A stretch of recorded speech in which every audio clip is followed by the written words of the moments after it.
पंजाबी भाषा ना सिर्फ एक भाषा है, ये रूहानियत भरी एक अमीर भाषा है। एक श्री गुरु ग्रंथ साहिब दी जुबान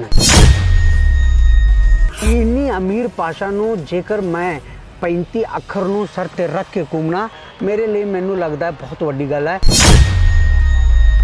इसी 35 अखर सीखने तो बाद ही मैंने श्री जपजी साहिब नू कन्नड़ भाषा मेरी माँ बोली कन्नड़ विच अनुवाद करके मेरी माँ बोली कन्नड़ नू मैं रूहानियत की शिखर तक लेके गया। उन्हें तो माँ बोली पंजाबी है, मैं अंग्रेजी च पढ़ांदा रहा, इसलिए मैं 35 सीखी ताकि बच्चे नू मैं पंजाबी च पढ़ा सका। पंजाब दे 22 पिंडां नू उजाड़ के वसिया गया सी चंडीगढ़। इस चंडीगढ़ दे विच पंजाबी भाषा का नामो निशाना मिटा गया। मैनू लगता है एक दिन इपन चंडीगढ़ लोग जागणगे, पंजाबी भाषा नू बनता हुआ दर्जा देंगे, अपने गलवकड़ी च लेंगे। जब तक नहीं लेंगे मैं तो ये पंजाबी सर ते लग के हर तरह से घुमांगा। पंजाबीए जुबाने नी रकाने मेरे देश दिए किन्ने तेरी खोल ही नहार, मीडिया खिलारी फिरे बुले दिए काफिए कौन तेरी लवेगा सार। ये किसी विद्वान के कहे हुए किसी कवि के कहे हुए बड़े प्यारे शब्द ने। इन्हां शब्दों को सुन के इस तरह लगता है कि जिवें मौजूदा दौर दे विच भी वड्डी तादाद दा अपनी जुबान के नालों भाव के पंजाबी भाषा के नालों मोह भंग होंदा नज़र आ रहा है। तो इसे विषय के उपर गलबात करांगे। अज पंजाबी भाषा का कह सकते हैं कि जेठा पुत्र पंडित धरेवर राव लगातार जिथे वो अपना काम काज करते हैं, जिथे किरत विरत करते हैं, तो उत्ते ਵੱਖ-ਵੱਖ इलाकों ਦੇ ਵਿੱਚ ਵਿਚਰ ਕੇ ਚੰਡੀਗੜ੍ਹ ਦੇ ਵੱਖ-ਵੱਖ ਸੈਕਟਰਾਂ ਦੇ ਉੱਪਰ ਜਾ ਕੇ ਪਬਲਿਕ ਪਲੇਸ ਦੇ ਉੱਪਰ ਜਾ ਕੇ ਪੰਜਾਬੀ ਭਾਸ਼ਾ ਪੰਜਾਬੀ ਜ਼ੁਬਾਨ ਦਾ ਪ੍ਰਚਾਰ ਕਰਦੇ ਨੇ। ਔਰ ਜਿਹੜੇ ਪੰਜਾਬ ਦੇ ਨੌਜਵਾਨ ਨੇ ਜਾਂ ਜਿਹੜਾ ਪੰਜਾਬ ਦਾ ਕਹਿ ਸਕਦੇ ਹਾਂ ਕਿ ਨਵੀਂ ਪੀੜ੍ਹੀ ਆ ਰਹੀ ਹੈ, ਉਹਨਾਂ ਨੂੰ ਆਪਣੀ ਜ਼ੁਬਾਨ ਦੇ ਨਾਲ जुड़न वास्ते भी प्रेरित करते हैं। मेरे नाल राव साहब ने, सब तो पहला स्वागत करते हैं। राव साहब स्वागत है जी। शुक्रिया, मेहरबानी थोड़ा। राव साहब सब तो पहला मुढ़ला सवाल है, पंजाब दे नाल संबंध रखते हो, जिहड़ा पंजाब दे लोकां नूं पंजाबी भाषा दे नाल जुड़न वास्ते प्रेरदे हो, ऊड़ा एड़ा जिहड़ी 35 पंजाबी भाषा दी मन्नी जाती है उहदे नाल जोड़दे हो जी। ये तो मेरे लिए मेरे कर्नाटक के 8 करोड़ लोगों लिए मान वाली गल है, क्योंकि पंजाबी भाषा ना सिर्फ एक भाषा है, ये रूहानियत भरी एक अमीर भाषा है। एक श्री गुरु ग्रंथ साहिब दी जुबान इसनू जेकर तुसी 35 अखर नू सीखोगे, श्री गुरु ग्रंथ साहब नाल जुड़ सकते हो, श्री गुरु ग्रंथ साहब नू समझ सकते हो, उसकी रस नू तुसी हासिल कर सकते हो। इन्नी अमीर भाषा नू जेकर मैं 35 अखर नू सर ते रख के घूमना मेरे लिए मैनू लगता है बहुत वड्डी गल है। इस 35 अखर नाल लोकां नू जोड़ना भी एक पवित्र कारज मनदा है। मैं आखिरी दम तक करता रहांगा। गुरु ग्रंथ साहब की बाणी नूं पढ़िया, तुसीं उन्हां दा जिक्र कीता है। गुरु ग्रंथ साहब सिखां दे इष्ट मन्ने जांदे ने, जागत जोत मन्ने जांदे ने। गुरु साहब दा जिक्र करदे हो, बाणी नूं पढ़िया है जी जी महाराज। इस 35 अखर सीखने तो बाद ये मेहर होया है मेरे ते।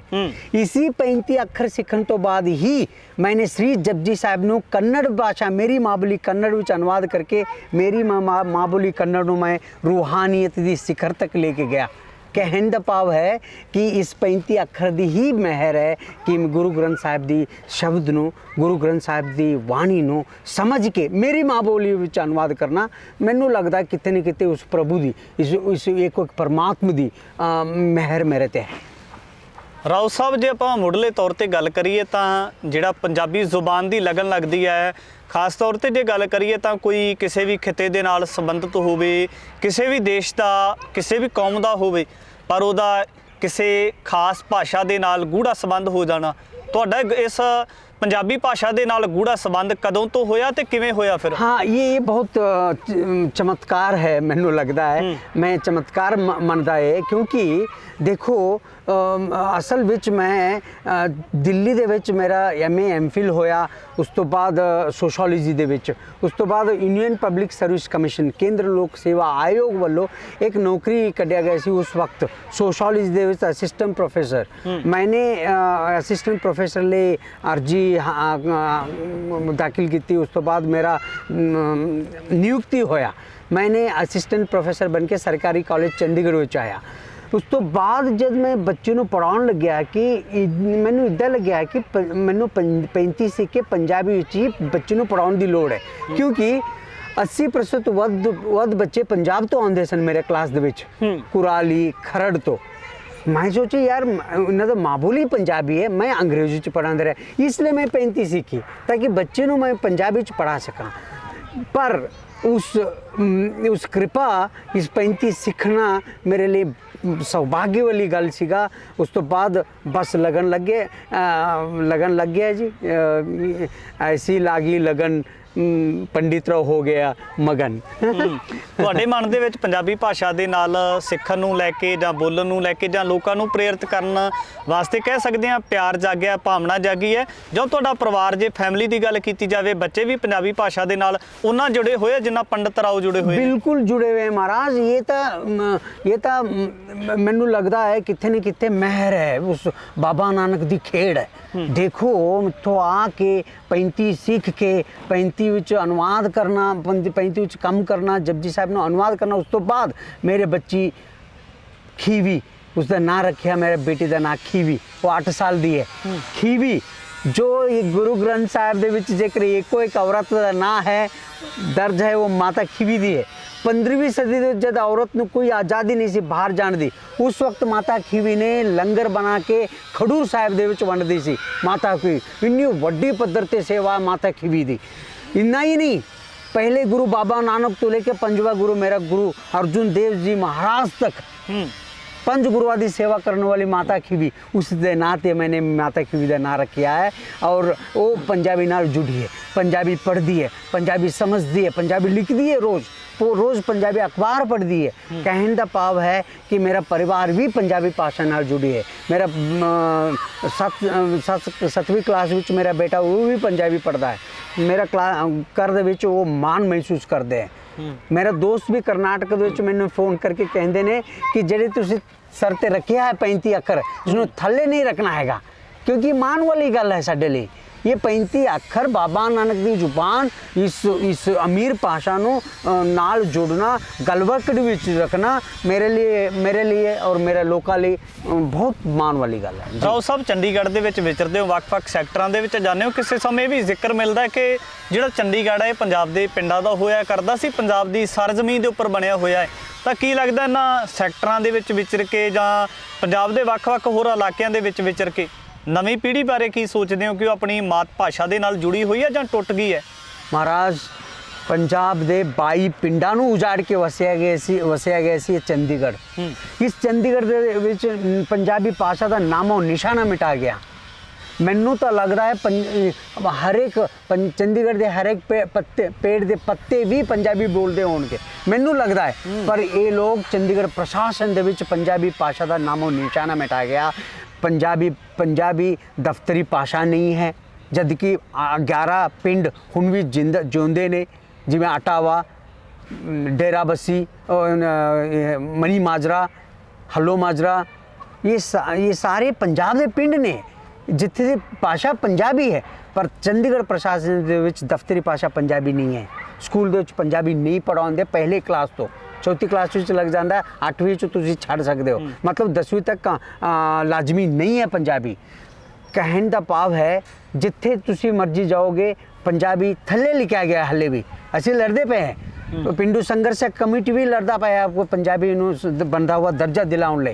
कहने का भाव है इस नौजवान लोग चंडीगढ़ के वसने वाले लोग हर एक नू इस 35 सीखने की लोड़ है, क्योंकि इतिहास देखोगे ये पंजाब दी पंजाबीयत दी जगह है, था है, इसलिए इन्होंने लोगों को सीखने की लोड़ है। इसलिए मैं ये 35 शर्तें रख के चंडीगढ़ के गली में जाके इन्होंने जगाउंदा है, इन्होंने दसदा है पंजाबी सीखो, पंजाबी सीखो, सीखने की लोड़ है। ये पंजाबीयत की जगह है।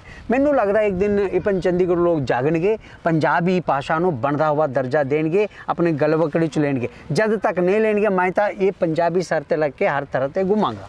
नौकरी सरकार दी करदे हो, गुण गायन पंजाबी दे गाउने हो, ਕੀ ਲੱਗਦਾ ਕਿ ਤੁਹਾਡੀ ਨੌਕਰੀ ਵਾਸਤੇ ਕਿਤੇ ਨਾ ਕਿਤੇ ਪੰਜਾਬੀ ਭਾਸ਼ਾ ਨੂੰ ਉਭਾਰ ਨੂੰ ਲੈ ਕੇ ਖਤਰਾ ਨਾ ਪੈਦਾ ਹੋ ਜਾਏ? ਕਿਉਂਕਿ ਜਿਸ ਤਰੀਕੇ ਦੇ ਨਾਲ ਸਰਕਾਰਾਂ ਦੇ ਵੱਲੋਂ ਪੰਜਾਬੀ ਮਾਤ ਭਾਸ਼ਾ ਨੂੰ ਕੁਚਲਿਆ ਜਾ ਰਿਹਾ ਹੈ, ਤੁਹਾਡੇ ਵੱਲੋਂ ਪੰਜਾਬੀ ਦਾ ਪ੍ਰਚਾਰ ਕੀਤਾ ਜਾ ਰਿਹਾ ਹੈ, ਭਵਿੱਖ ਨੂੰ ਲੈ ਕੇ ਕੀ ਸੋਚਦੇ ਹੋ ਇਸ ਬਾਰੇ? कोई खतरा नहीं महाराज, सच दे राह ते चलोगे कोई खतरा नहीं हो सकती है। ये गुरु गोबिंद सिंह महाराज दी सिद्धांत दी सवाल है। गुरु महाराज इन्ने सारे कठिनाई तो बावजूद, सब कुछ खो जान तो बावजूद, 4 बच्चे नू खो जान तो बावजूद भी वो सच दे राह ते चलदे ने। वो गुरु गोबिंद सिंह नू मैं मनदा है, गुरु गोबिंद सिंह साहब ਨੂੰ ਮੈਂ ਮੰਨਦਾ ਹੈ, ਉਹਨਾਂ ਦਾ ਸਿਧਾਂਤ ਤੇ ਚੱਲਣ ਵਾਲਾ ਮੈਂ। ਕਹਿਣ ਦਾ ਭਾਵ ਹੈ ਭਾਵੇਂ ਜਿੰਨੇ ਮਰਜ਼ੀ ਘਟਨਾएं ਆਵੇ, ਪਰ सच की है ये 35 है, सच की है इस इलाके दे पाशा है, सच की है ये इस खुशबू हरताते होना चाहिए। इस दी जेकर गुणगान करते हुए जेरे मेरे नुकसान हुंदा है कोई गल नहीं, पर नुकसान हो ही नहीं सकता। हले भी एक दिन भी 18 साल लगता 12 साल हो गए लगभग इस पाशा नाल लेके मैं हर थां ते चंडीगढ़ प्रशासन के खिलाफ भी काम करता है, पर चंडीगढ़ प्रशासन के एक अधिकारी भी मैंने कुछ नहीं किया। सारे मैंने सत्कार करते हैं, भावे वो गृह सकत्तर हो, एडवाइज़र हो, भावे वो DC हो, भावे कोई हो चंडीगढ़ प्रशासन कमिश्नर हो, MC दे, सारे मैंने सम्मान करते। क्यों? क्योंकि मैं सच दी गल करता है। उस गुरु गोबिंद सिंह महाराज दी राह ते चलन वाला उन्होंने पता है, सच्चाई पता है कि ये पाशा इस इलाके दी है।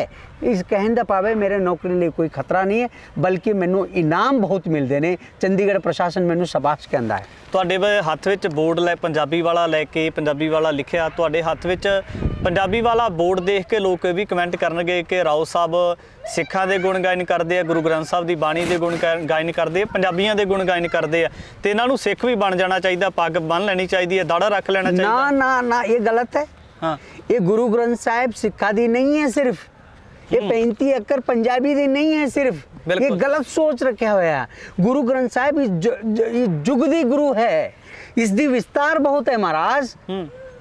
सो क्यों मंदा आखिए जित जमे राजान, इस उस औरत नू किवें तुसी कमज़ोर बोल सकते हो जिस औरत ने राजा नू भी पैदा कर दिए। दसो ये पंजाब तक सीमित हो सकता है, सिखा तक सीमित हो सकता है? मेरे कन्नड़ लोकाली ही सीमित हो तक पहुँच जाती है संदेश। मैं कन्नड़ विच अनुवाद करके अखबार विच रोज़ लिखता है कन्नड़ भाषा दे विच। मैं ये कहा उन्ना लोकां नू कि उस औरत नू तुसी कमज़ोर किवें बोल सकते हो? कर्नाटक दे विच भी औरत नू बहुत कमज़ोर मनिया जाता है, बहुत हले भी उन्हां नू धिक्कार किया जाता है औरत नू। मेरे बाबा नानक की सोच उत्थे ही पहुँच जाता है, मेरे बाबा नानक की सोच उत्थे ही पहुँच जाती है अमेरिका तक। मेरे बाबा नानक की सोच लक आगास लक पाताल तक पहुँच जाती है महाराज। इसकी सीमा है ही नहीं है। तुसी इस गुरु ग्रंथ साहिब की सोच नू सिखा तक जहाँ इस पंजाब तक सीमित रखने की पाप ना करो, ये सोच गलत है मेरा हिसाब नाल। तो गुरु ग्रंथ साहिब की विस्तार बहुत है। मैनू लगता है हरेक नू इस सिद्धांत नू दिल विच लेने की लोड़ है, मानने की लोड़ है, वो पालन करने की लोड़ है, ये भाषा नू सीखने की लोड़ है। जेकर ये भाषा सीखोगे गुरु ग्रंथ साहिब नू तुसी समझोगे, पहले ही कहा मैं शुरुआत दे विच, इसदी रस लोगे तुसी, उस रस लेने की लोड़ है। मैनू लगता है यूनिवर्सलाइजेशन, असीं अंग्रेजी च कहते इसको universalization of the philosophy of Guru Granth Sahib जी। ਰਾਓ ਸਾਹਿਬ ਨੇ ਇੱਕ ਨਵਾਂ ਮੁੱਦਾ ਚੁੱਕਿਆ ਜਿਹੜਾ ਪੰਜਾਬੀ ਗਾਇਕਾਂ ਨੂੰ ਲੈ ਕੇ ਚੁੱਕਿਆ ਹੋਇਆ ਹੈ। ਕਈ ਗਾਇਕਾਂ ਦੇ ਉੱਪਰ ਪਰਚੇ ਵੀ ਦਰਜ ਕਰਵਾ ਚੁੱਕੇ ਨੇ, ਉਹਦੇ ਵਿੱਚ ਸਫਲਤਾ ਹਾਸਲ ਹੋਈ। ਗਾਇਕਾਂ ਨੇ ਹਥਿਆਰਾਂ ਦੇ ਉੱਪਰ ਗੀਤ ਗਾਏ, ਲੱਚਰਪੁਣੇ ਦੇ ਉੱਪਰ ਗੀਤ ਗਾਏ। ਕੋਈ ਨਾ ਕੋਈ ਬਦਲਾਅ ਆਇਆ ਉਹਦੇ ਨਾਲ? बहुत कुछ बदलाव आया महाराज।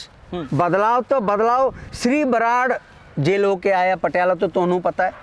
बहुत सारे गायक के खिलाफ FIR दर्ज है। कुछ गायक लोग जेल जान वाले ने, कुछ गायक दे गाने मिट गए ने यूट्यूब तो। पंजाब सरकार मानयोग श्री भगवंत सिंह साहब ने हुक्म जारी करते हुए बंदूक वाला गाने बैन कर देते ने। लच्चर शराबी हथियारी गाना कितने भी नहीं चलनगे, हुक्म हो चुका है। केंद्र सरकार तो मेरा आर्डर मेरे को हैगा, केंद्र सरकार भी इहो जिहा गाने रेडियो ते नहीं चलनगे, हुक्म मेरा को हैगा। ये जित है सच्चाई दी, लड़ाई दी। 2016 दे विच मैंने मानयोग पंजाब ਅਤੇ हरियाणा हाई कोर्ट ਦੇ ਵਿੱਚ ਗਿਆ। ਉੱਤੇ ਖੜ ਕੇ मैं क्या सी मेरा जनहित याचिका दे सुनवाई दे दौरान पहले दिन जस्टिस सारो दे सामने, वो कमाल दे सारो जस्टिस सारो दे सामने मैं खड़ के ये क्या सी ਕਿ ਪੰਜਾਬ ਦੇ ਵਿੱਚ ਪੰਜਾਬੀ ਔਰਤ ਨੂੰ ਕਮਜ਼ੋਰ ਮੰਨ ਕੇ ਸੋ ਕਿਉਂ ਮੰਦਾ ਆਖੀਏ ਜਿੱਤ ਜਮੀਏ ਰਾਜਾ ਨੂੰ, ਉਸ ਔਰਤ ਨੂੰ ਤੁਸੀਂ ਕਮਜ਼ੋਰ ਕਿਵੇਂ ਬੋਲ ਸਕਦੇ ਹੋ ਜਿਸ ਔਰਤ ਨੇ ਰਾਜਾ ਨੂੰ ਪੈਦਾ ਕਰ ਦੀ ਹੈ। ਪਰ ਪੰਜਾਬ ਦੇ ਵਿੱਚ ਔਰਤ ਨੂੰ ਕਮਜ਼ੋਰ ਕਰਨ ਵਾਲੇ ਗਾਣੇ ਗਾਉਂਦੇ ਨੇ, ਸ਼ਰਾਬੀ ਗਾਣਾ ਗਾਉਂਦੇ ਨੇ। ਇਸ ਲਈ ਕੁਲਵਿੰਦਰ ਕੌਰ ਦੀ ਮੌਤ ਹੋਇਆ ਸੀ ਬਠਿੰਡਾ ਦੇ ਨੇੜੇ ਮੋਰੀ ਮੰਡੀ ਦੇ ਵਿੱਚ। ਇਸ ਲਈ ਇਹੋ ਜਿਹਾ ਗਾਣਾ ਸ਼ਾਦੀ ਤੇ ਨਹੀਂ ਵੱਜਣਾ ਚਾਹੀਦਾ, ਬਿਆਨ ਹੋਣਾ ਚਾਹੀਦਾ। मैंने कहा जज साहब ने मन के उस मेरा जनहित याचिका ਨੂੰ स्वीकार करके केस चलिया कितने साल 3 साल तक 22/2019 ਦੇ ਫਾਈਨਲ ਆਖਰੀ ਫੈਸਲੇ ਦੇ ਵਿੱਚ ਮਾਨਯੋਗ ਹਾਈ ਕੋਰਟ ਨੇ ਕਿਹਾ ਕਿ ਇਹੋ ਜਿਹਾ ਗਾਣਾ ਕਿਤੇ ਵੀ ਨਹੀਂ ਚੱਲਣਗੇ, ਇਹੋ ਜਿਹਾ ਗਾਣਾ ਗੈਂਗਸਟਰ ਕਲਚਰ ਨੂੰ ਪ੍ਰਮੋਟ ਕਰਦੇ, ਅਜਿਹੇ ਗਾਣੇ ਸਾਡੇ ਬੱਚੇ ਤੋਂ ਅਸਰ ਕਰਦੇ। ਇਹ ਕੋਰਟ ਦੇ ਹੁਕਮ ਦੇ ਹੈ 22/2019 ਦੇ। ਉਸ ਤੋਂ ਬਾਅਦ ਇਹ ਸਾਰੇ ਕਾਰਵਾਈ ਹੋਏ ਨੇ। ਰਾਓ ਸਾਹਿਬ ਅਸਰ ਹੈ। ਤੁਹਾਡੇ ਗੀਤਾਂ ਨੂੰ ਲੈ ਕੇ ਗੱਲ ਕਰੀਏ, ਤੁਸੀਂ ਬੈਨ ਦੀ ਗੱਲ ਕੀਤੀ ਤਾਂ ਤੁਸੀਂ ਉਹਦੇ ਵਿੱਚ ਇਹ ਵੀ ਜ਼ਿਕਰ ਕੀਤਾ ਕਿ ਕੁਝ ਗਾਣੇ ਜਿਹੜੇ ਬੈਨ ਹੋਣੇ ਚਾਹੀਦੇ ਆ, ਪਰ ਸਰਕਾਰ ਨੇ ਤਾਂ ਉਲਟੇ ਉਹ ਗੀਤ ਬੈਨ ਕਰ ਦਿੱਤੇ ਜਿਹੜੇ ਸਮਾਜ ਦੇ ਲੋਕਾਂ ਨੂੰ ਪ੍ਰੇਰਦੇ ਨੇ। SYL ਗੀਤ ਸਿੱਧੂ ਮੂਸੇਵਾਲੇ ਦਾ ਆਇਆ, ਵਾਰ ਆਈ, ਉਸ ਤਰੀਕੇ ਦੇ ਨਾਲ ਪ੍ਰਮੋਟ ਨਹੀਂ ਕੀਤਾ ਗਿਆ ਲੋਕਾਂ ਨੂੰ, ਸਰਕਾਰ ਦੇ ਵੱਲੋਂ ਉਸ ਗੀਤ ਨੂੰ ਬੈਨ ਕਰ ਦਿੱਤਾ ਗਿਆ। SYL ਨਹਿਰ ਦੀ ਗੀਤ ਦੀ ਗੱਲ ਹੋਵੇ ਤਾਂ ਜੀ ਵਾਰ ਬੈਨ ਨਹੀਂ ਹੋਇਆ, ਵਾਰ ਦੀ ਸਤਕਾਰ ਸਿੱਧੂ ਮੂਸੇਵਾਲੇ ਸ਼ਲਾਘਾ ਹੋਇਆ, ਹਰੇਕ ਨੇ ਸੁਣਿਆ, ਮੈਂ ਵੀ ਸੁਣਿਆ, ਸਰਕਾਰ ਵੀ ਸੁਣਿਆ, ਸਾਰੇ ਨੇ, ਕਿਉਂਕਿ ਉਹ ਵਾਰ ਹੈ, ਸਾਡੇ ਸੱਭਿਆਚਾਰ ਦਾ ਹਿੱਸਾ ਹੈ। ਭਾਵੇਂ ਕੋਈ ਵੀ ਗਾਵੇ ਉਹਨਾਂ ਦਾ ਸਤਿਕਾਰ ਹੋਣਾ ਚਾਹੀਦਾ। ਪਰ SYL ਦੀ ਬੈਨ ਹੋਇਆ ਹੈ। ਮੈਨੂੰ ਲੱਗਦਾ ਹੈ ਕਿਤੇ ਨਾ ਕਿਤੇ ਉਹ ਲੀਗਲ ਬੈਟਲ ਹੈ, ਕੋਰਟ ਦੇ ਵਿੱਚ ਕੇਸ ਹੈ, ਉਹ ਬਹੁਤ ਸਾਰੇ ਸੁਣਵਾਈ ਹੈ, ਕਿਉਂਕਿ 2 ਸਟੇਟਾਂ ਦੇ ਮੁੱਦੇ ਹੈ। ਕਿਤੇ ਨਾ ਕਿਤੇ ਕੋਈ ਭੜਕਾਊ ਲੋਕ ਵਿੱਚ ਆ ਜਾ ਕੇ ਲੜਾਈ ਨਾ ਹੋਵੇ, ਇਹ ਸੋਚ ਕੇ ਉਹਨਾਂ ਨੇ ਬੈਨ ਕਰਤੇ ਨੇ। ਪਰ ਇੱਕ ਗੱਲ ਹੈ ਮਹਾਰਾਜ, ਸੁਖਦੀਪ ਸਿੰਘ ਉਰਫ ਸਿੱਧੂ ਮੂਸੇਵਾਲਾ ਦੀ ਆਵਾਜ਼ ਬੁਲੰਦ ਸੀ। ਉਹ ਬੰਦਾ ਸਿੰਘ ਬਹਾਦਰ ਦੀ ਵਾਰਾ ਸੁਣਾਉਣ ਦੀ ਆਵਾਜ਼ ਸੀ, ਉਹ ਲੋਕ ਗੀਤ ਗਾਉਣ ਦੀ ਆਵਾਜ਼ ਸੀ, ਬਾਬਾ ਨਾਨਕ ਦੀ ਵਡਿਆਈ ਕਰਨ ਦੀ ਆਵਾਜ਼ ਸੀ। ਇਸ ਲਈ ਮੈਂ 2018 ਦੇ ਵਿੱਚ ਜਿੱਥੇ ਉਹ ਜੰਮਿਆ ਉਸ ਵੇੜੇ ਦੇ ਵਿੱਚ ਜਾ ਕੇ ਉਸ ਮਾਂ ਦੇ ਸਾਹਮਣੇ ਸਰ ਝੁੱਕ ਕੇ ਬੇਨਤੀ ਕੀਤੀ ਸੀ। ਮੈਂ ਕਿਹਾ ਸੀ ਉਹਨਾਂ ਨੂੰ, ਮੈਨੂੰ ਪਤਾ ਚੱਲ ਗਿਆ ਸੀ ਕਿ ਆਵਾਜ਼ ਕਮਾਲ ਦਾ ਹੈ। ਮੈਂ ਉਹਨਾਂ ਨੂੰ ਕਿਹਾ ਸੀ ਬੰਦਾ ਸਿੰਘ ਬਹਾਦਰ ਦੀ ਵਾਰਾ ਸੁਣਾ ਦਿਓ, ਬੱਚੇ ਨੂੰ ਸਮਝਾਓ। ਪਰ ਉਹ ਗਾਉਂਦਾ ਰਿਹਾ। ਮੈਂ ਦਾਅਵੇ ਨਾਲ ਬੋਲ ਸਕਦਾ ਮਹਾਰਾਜ, ਉਸ ਵਕਤ ਜੇਕਰ ਮੇਰਾ ਗੱਲ ਮੰਨ ਗਿਆ ਹੁੰਦੇ, ਉਹਨਾਂ ਨੂੰ ਸਮਝਾਇਆ ਹੁੰਦੇ ਸਿੱਧੂ ਮੂਸੇਵਾਲਾ ਨੂੰ, ਉਹਨਾਂ ਨੂੰ ਇਹ ਕਿਹਾ ਹੁੰਦਾ ਕਿ ਤੁਸੀਂ ਬਾਬਾ ਨਾਨਕ ਦੇ ਰਾਹ 'ਤੇ ਚਲੋ, ਬਾਬਾ ਨਾਨਕ ਦੀ ਗਾਣਾ ਗਾਓ, ਵਡਿਆਈ ਕਰੋ, ਦਾਅਵੇ ਨਾਲ ਬੋਲ ਸਕਦਾ ਉਹ ਜਿਉਂਦਾ ਰਹਿੰਦਾ ਹਾਲੇ ਤੱਕ। ਨਵੇਂ ਗਾਇਕ ਉੱਭਰ ਰਹੇ ਨੇ, ਉਹਨਾਂ ਦੇ ਪਰਿਵਾਰਾਂ ਨੂੰ ਜਾ ਕੇ ਕਦੇ ਮਿਲੇ, ਉਹਨਾਂ ਨੂੰ ਕੋਈ ਨਿੱਜੀ ਸੁਝਾਅ ਦਿੱਤੇ ਕਿ ਇਸ ਤਰੀਕੇ ਦੇ ਨਾਲ ਸਮਾਜ ਦੇ ਵਿੱਚ ਵਿਚਰਨਾ ਚਾਹੀਦਾ ਹੈ? ਨਹੀਂ, ਮੈਨੂੰ ਬੁਲੰਦ ਆਵਾਜ਼ ਵਾਲੇ ਸਿੱਧੂ ਮੂਸੇਵਾਲਾ ਵਰਗਾ ਆਵਾਜ਼ ਮੈਨੂੰ ਨਹੀਂ ਲੱਭਦਾ ਹੈ ਹਲੇ ਫਿਲਹਾਲ ਦੇ ਆਵਾਜ਼ ਦੇ ਵਿੱਚ ਕੋਈ ਨਹੀਂ ਲੱਭਿਆ। ਸੱਚ ਤਾਂ ਇਹ ਹੈ, ਭਾਵੇਂ ਕਿਸੇ ਨੂੰ ਜੇਕਰ ਗੁੱਸਾ ਹੁੰਦਾ ਤਾਂ ਆਣ ਦਿਓ, ਪਰ ਉਹ ਬੁਲੰਦ ਆਵਾਜ਼ ਵਰਗੇ ਕੋਈ ਆਵਾਜ਼ ਹੁਣ ਮੌਜੂਦਾ ਲੋਕਾਂ ਦੇ ਗਾਇਕ ਦੇ ਕੋਈ ਆਵਾਜ਼ ਮੈਨੂੰ ਨਹੀਂ ਲੱਗਦਾ। ਇਸ ਲਈ ਮੈਂ ਗਿਆ ਨਹੀਂ। ਪਰ 2008 ਦੇ ਵਿੱਚ ਉਹ ਆਵਾਜ਼ ਮੈਂ ਪਹਿਚਾਣਿਆ। ਮੈਂ ਸਰ ਤੇ ਬੋਰਡ ਰੱਖ ਕੇ ਗਿਆ ਸੀ, ਤੁਸੀਂ ਦੇਖੋ ਲਾਈਵ ਸੀਗਾ ਉਹ। ਮੈਂ ਸਰ ਤੇ ਬੋਰਡ, ਕਿਉਂ? ਜਿੱਥੇ ਹੀਰਾ ਹੈ ਉੱਥੇ ਲੱਭਦਾ ਹੈ ਨਾ ਭਾਈ। ਮੈਂ ਕਰਨਾਟਕ ਤੋਂ ਮਹਾਰਾਜ, ਪੂਰਾ ਹਿੰਦੁਸਤਾਨ ਦੇ ਵਿੱਚ ਜੇਕਰ ਸੋਨਾ ਮਿਲਦਾ ਹੈ ਤਾਂ ਕਰਨਾਟਕ ਦੇ ਵਿੱਚ ਹੀ ਮਿਲਦਾ ਹੈ, ਕੋਲਾਰ ਮਾਈਨਸ। ਕਰਨਾਟਕ ਦੇ ਲੋਕਾਂ ਨੂੰ ਆਦਤ ਹੈ, ਅਸੀਂ ਮਿੱਟੀ ਦੇ ਵਿੱਚ ਸੋਨਾ ਲੱਭਦੇ ਹੈ। ਜਦ ਅਸੀਂ ਬੱਚੇ ਹੁੰਦੇ ਨਾ, ਖੇਡਦੇ, ਮਾਂ ਸਾਨੂੰ ਸਿਖਾਉਂਦੀ ਹੈ ਸੋਨੇ ਦੇ ਵਿੱਚ ਮਿੱਟੀ ਦੇ ਸੋਨਾ ਲੱਭੋ। ਅਸੀਂ ਲੱਭਦੇ ਰਹਿੰਦੇ, ਮਿਲਦਾ ਨਹੀਂ ਹੈ। ਸਿਰਫ ਕੋਲਾਰ ਵਿੱਚ ਲੱਭਦੇ, ਪਰ ਕਰਨਾਟਕ ਬੀਜਾਪੁਰ ਵਿੱਚ ਲੱਭਦੇ ਰਹਿੰਦੇ ਅਸੀਂ। ਕਿਉਂ? ਕਿਉਂਕਿ ਸਾਡਾ ਆਦਤ ਹੈ ਕਰਨਾਟਕ ਦੇ। ਮੈਨੂੰ ਉਹ ਸੋਨਾ ਵਰਗੇ, ਹੀਰੇ ਵਰਗੇ ਸਿੱਧੂ ਮੂਸੇਵਾਲਾ ਦੀ ਆਵਾਜ਼ ਲੱਭਿਆ ਸੀ, ਇਸ ਲਈ 2018 ਗਿਆ ਸੀ। ਕਹਿਣ ਦਾ ਭਾਵ ਹੈ ਅਸੀਂ ਉਹ ਆਵਾਜ਼ ਖੋਇਆ ਹੈ। ਪਰ ਫਿਲਹਾਲ ਦੇ ਗਾਇਕ ਨੂੰ ਮੈਂ ਇਹੀ ਬੋਲ ਸਕਦਾ ਹੈ ਕਿ ਤੁਸੀਂ ਬਾਬਾ ਨਾਨਕ ਦੀ ਗਾਣਾ ਗਾਓ, ਬੰਦਾ ਸਿੰਘ ਬਹਾਦਰ ਦੀ ਵਾਰਾ ਸੁਣਾਓ, ਪੰਜਾਬੀ ਦੀ ਗੁਣਗਾਨ ਕਰੋ। ਮੈਂ ਸ੍ਰੀ ਗੁਰੂ ਗ੍ਰੰਥ ਸਾਹਿਬ ਦੇ ਇੰਨੇ ਸਾਰੇ ਰਾਗ ਨੇ, ਇੱਕ ਰਾਗ ਗਾ ਕੇ ਸੁਣਾਓ। ਉਹਨਾਂ ਦਾ ਪਾਉ ਮੈਂ ਪਬਲਿਕ ਵਿੱਚ ਦੇਵਾਂਗਾ, ਮੇਰਾ ਚੈਲੰਜ ਹੈ ਜੀ। ਰਾਓ ਸਾਹਿਬ, ਇੱਕ ਹੋਰ ਗੱਲ ਹੈ ਕਿ ਇਹ ਵੀ ਕਿਹਾ ਜਾਂਦਾ ਕਿ ਜਿਹੜੀ ਪੰਜਾਬੀ ਭਾਸ਼ਾ ਨੂੰ ਲੈ ਕੇ ਜਿਹੜੇ ਖਾਸ ਕਰ ਸ਼ਹਿਰਾਂ ਵਾਲੇ ਲੋਕ ਮੰਨਦੇ ਕਿ ਜਿਹੜੀ ਪੇਂਡੂਆਂ ਦੀ ਭਾਸ਼ਾ ਹੈ ਪੰਜਾਬੀ, ਇੰਗਲਿਸ਼ ਪੜ੍ਹ ਜਾਂਦੇ ਨੇ, ਚੰਗੀ ਗੱਲ ਹੈ ਭਾਸ਼ਾਵਾਂ ਦੀ ਸਿਖਲਾਈ ਲੈਣੀ, ਪਰ ਪੰਜਾਬੀ ਭਾਸ਼ਾ ਨੂੰ ਇਸ ਨਜ਼ਰੀਏ ਦੇ ਵਿੱਚ ਦੇਖਣਾ ਕਿ ਆਪਣੀ ਲੋੜ ਤੋਂ ਵੱਧ ਸਿਆਣੇ ਬਣਨ ਦੇ ਵਿੱਚ ਉਹਨਾਂ ਲੋਕਾਂ ਬਾਰੇ ਕੀ ਕਹਿਣਾ ਚਾਹੋਗੇ? ਨਹੀਂ, ਇਹ ਤਾਂ ਦੁਗਲਾਪਨ ਹੈ। ਇਹ ਤਾਂ ਆਪਣੀ ਮਾਂ ਨੂੰ, ਆਪਣੀ ਸੰਸਕਾਰ ਨੂੰ धिक्कार ਕਰਕੇ ਦੂਰ ਜਾਣ ਵਾਲੇ ਲੋਕਾਂ ਦੀ ਇੱਕ ਸਮੂਹ ਹੈ। ਪਰ ਇਹ ਲੋਕ ਜਿੱਤ ਨਹੀਂ ਹੋ ਸਕਦੇ, ਉਹਨਾਂ ਦੇ ਕਿਤੇ ਨਾ ਕਿਤੇ ਹਾਰਨਗੇ। कितने कितने जरूर हार जाएंगे। ये एक पीढ़ी तो बाद नहीं, 2 पीढ़ी तो 3 पीढ़ी तो हार जाएंगे, क्योंकि ये भाषा नाल जे टूटोगे, इस सभ्याचार नाल टूटोगे, भावे जिन्ने मर्जी तरीके करो, एक दिन खत्म होना ही है।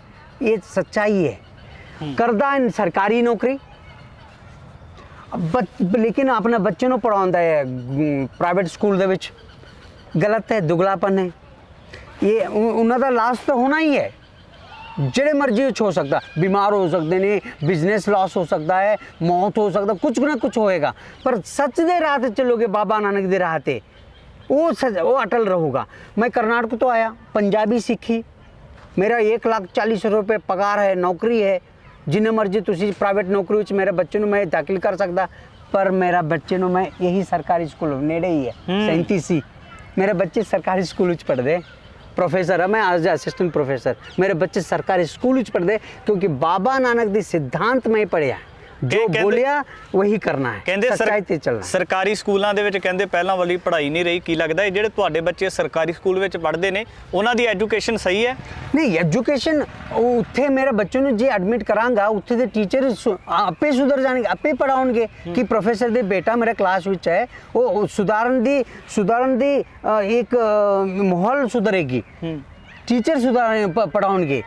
मेरे बच्चे दे कारण होर 30-40 बच्चे जो आम लोग का करते आउंदे ने, गरीब कर तो आउंदे ने, वो भी पढ़नगे, उन्हां दी भी जिंदगी बनेगी। सरबत दा भला यही है, सरबत दा भला दा सिद्धांत यही है महाराज, सब दी भलाई होवे, मेरी भलाई दे सब दी भलाई होवे। ये बाबा नानक दी खेड़ है महाराज, उस खेड़ ते मैं खेड़दा नचदा है, खेड़दा है मैं। ਆਵਾਮ ਵਾਸਤੇ ਸੁਨੇਹਾ ਕੀ ਹੈ ਤੁਹਾਡੇ ਵੱਲੋਂ? ਸਾਨੂੰ एक ही है महाराज, सच दे राह च चलो, बाबा नानक दी सिद्धांत ते चलो, सच्चाई दी राह च चलो। इस 35 अखर ਨੂੰ ਛੱਡਣਾ ਨਹੀਂ, ਇਹ 35 अखर ਨੂੰ ਗਲਵਕੜ ਵਿੱਚ ਲਿਓ, ਭਾਵੇਂ ਤੁਸੀਂ ਹਿੰਦੁਸਤਾਨ ਵਿੱਚ ਹੋ, ਵਿਦੇਸ਼ ਵਿੱਚ ਰਹੋ, ਇਸ ਭਾਸ਼ਾ ਦੀ ਸਾਥ ਨਾ ਛੱਡੋ। यही ਸਾਡਾ ਪਹਿਚਾਨ ਹੈ। मेरे बाबा नानक की आखदे ने, कूड़ राजा कूड़ प्रजा कूड़ सब संसार, सब कुछ असत्य है, मिट जाना है महाराज। सत्य की है भाषा, सभ्याचार, यही अटल है। जो गुरु ग्रंथ साहब नाल जुड़दा है, जो अटल है, जुगो जुग अटल है, जुगो जुग अटल नाल जोड़न वाला 35 ਨੂੰ ਕਿਵੇਂ ਤੁਸੀਂ ਛੱਡ ਸਕਦੇ ਹੋ? मैं ये ਕਿਹਾ, इसलिए इसने नाल जुड़ो, इसलिए मैं शर्त रखिया महाराज, यही बिनती है। ਰਾਓ ਸਾਹਿਬ ਦੇ ਇੰਟਰਵਿਊ ਨੇ ਕਈ ਲੋਕਾਂ ਦੇ ਸ਼ੰਕੇ ਦੂਰ ਕੀਤੇ ਨੇ, ਕਿਉਂਕਿ ਜਿਸ ਤਰੀਕੇ ਦੇ ਨਾਲ ਵੱਖ-ਵੱਖ ਲੋਕਾਂ ਦੇ ਵੱਲੋਂ ਆਪਣੀ ਮਾਨਸਿਕਤਾ ਦੇ ਅਨੁਸਾਰ ਪੰਜਾਬੀ ਭਾਸ਼ਾ ਨੂੰ ਕਿਹੜੇ ਪ੍ਰਖੇਪ ਦੇ ਵਿੱਚ ਲਿਆ ਜਾਂਦਾ ਹੈ, ਉਹ ਰਾਓ ਸਾਹਿਬ ਨੇ ਕਲੀਅਰ ਕਰ ਦਿੱਤਾ ਹੈ। ਤਾਂ ਦੂਜੀ ਬਾਤ ਇਹ ਵੀ ਹੈ ਕਿ ਜਿਸ ਤਰੀਕੇ ਦੇ ਨਾਲ ਰਾਓ ਸਾਹਿਬ ਇੱਕ ਪ੍ਰੋਫੈਸਰ ਨੇ ਔਰ ਉਹਨਾਂ ਦੇ ਜਿਹੜੇ ਬੱਚੇ ਨੇ ਉਹ ਵੀ ਸਰਕਾਰੀ ਸਕੂਲ ਦੇ ਵਿੱਚ ਐਜੂਕੇਸ਼ਨ ਲੈ ਰਹੇ ਨੇ, ਸਾਨੂੰ ਵੀ ਆਪਣੇ ਬਣਦੇ ਹੋਏ ਰਾਈਟ ਲੈਣੇ ਚਾਹੀਦੇ ਨੇ। ਰਾਓ ਸਾਹਿਬ ਦੀ ਇੰਟਰਵਿਊ ਤੋਂ ਸਾਨੂੰ ਸਾਰਿਆਂ ਨੂੰ ਬਹੁਤ ਕੁਝ ਸਿੱਖਣ ਵਾਸਤੇ ਮਿਲਦਾ ਹੈ। ਆਉਣ ਵਾਲੇ ਸਮੇਂ ਦੇ ਵਿੱਚ ਵੀ तमाम ਇਸ ਤਰ੍ਹਾਂ ਦੀਆਂ ਸ਼ਖਸੀਅਤਾਂ ਨੂੰ ਲੈ ਕੇ ਵੱਖ-ਵੱਖ ਵਿਸ਼ਿਆਂ ਦੇ ਉੱਪਰ ਗੱਲਬਾਤ ਤੁਹਾਡੇ ਦਰਮਿਆਨ ਹਾਜ਼ਰ ਕਰਾਂਗੇ। ਧੰਨਵਾਦ।